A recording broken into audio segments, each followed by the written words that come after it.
What's going on, guys, and welcome back to the channel. Oh boy, now's the time too many of you have been waiting for. And by too many, I literally mean way too many of you guys. But that's okay, because today's coaster is definitely a topic worth covering. And to start, I guess I should ask, has anyone here ridden any of the 5 Aero Hypers?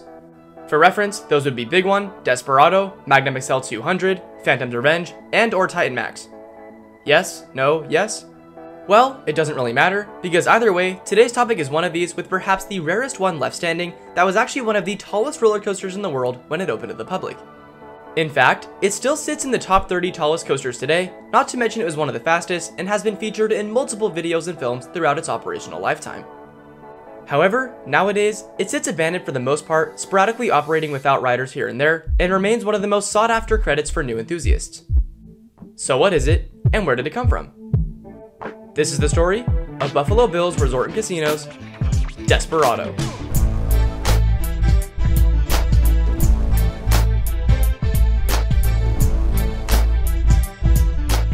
Buffalo Bill's, which opened on May 14th, 1994, under former resort and casino developer Gary Prim, was a planned casino and entertainment center aiming to draw visitors before they hit the big city of Las Vegas. To make it popular, Prim planned to add a variety of attractions and show-stopping venues that would likewise become part of a hotel and create a place for tourists and travelers to stay.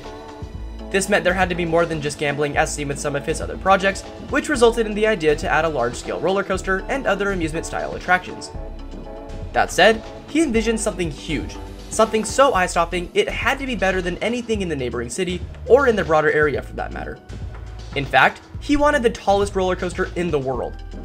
And so, he hired the go-to roller coaster manufacturer of the time, Aerodynamics, to accomplish this. This planned coaster would sit adjacent to the Interstate 15 and traverse around the casino, even making its way inside at some points.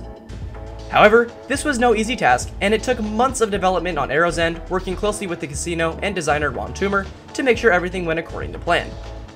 Then once designs were finished, steel fabricator Intermountain Lift Incorporated produced the track, and the coaster was constructed and tested for an opening in August under the name Desperado.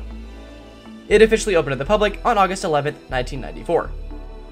The initial reception was good, and as planned, it really was one of the world's tallest and fastest roller coasters. The ride's 209-foot tall lift was the tallest in the US, trailing only the Pepsi Max Big One at Blackpool Pleasure Beach, and its 225-foot drop with a top speed of 80 miles per hour tied it for first place in the country with Kennywood's Steel Phantom. It was certainly impressive. But don't just take my word for it. Take it from someone who actually rode the ride back in its glory days. Here's friend and enthusiast Chris, aka Airtime Thrills, with his experience on this long-lost attraction. Desperado. What can you really say about this monstrosity of a coaster? When you're driving to Vegas, you just see this big yellow thing just on the horizon. If you see a train on the track, be sure to stop because that's a very rare occurrence. That didn't always used to be the case. Around 20 years ago, I used to go to Vegas quite a bit, and we would always ride Desperado. I even stayed in the hotel and rode Desperado 10 times in a row. Back then, the ride was only like 7 years old. You wouldn't think it would be that rough. Me and my dad came off and we were pretty shaken. He even had like bruised ribs. This thing's crazy tall, crazy fast, crazy long, but man, it is just so rough and the transitions are just really bad. The track profiling in general just isn't good. I give this coaster maybe a D or a D- for profiling and just general engineering, but in terms of being an interesting ride, A+, you gotta ride this. You may not get much airtime. The hills are really shallow and the turns are really drawn out, but it wraps all the way around the casino, into a mountain, and then back to the station. Once they open this back up, and it really seems like they will, don't miss out on it. So all that said, Desperado truly is a one-of-a-kind coaster that I can't say looks particularly amazing, but just by the sheer size and history of it, makes a credit I sure wish I had today. Lucky for me, at least it seems like things are looking up for the coaster with all the recent test runs and positive emails from operators, so hopefully I'll get to experience this iconic attraction one day. But until then, I guess we'll just have to wait. As always, it's been a major pleasure creating new content for all of you, and if you did enjoy it, please of course don't forget to like and subscribe, that would be much appreciated, and big thank you to Chris and Mark as well for the added coverage and research brought to you in today's video.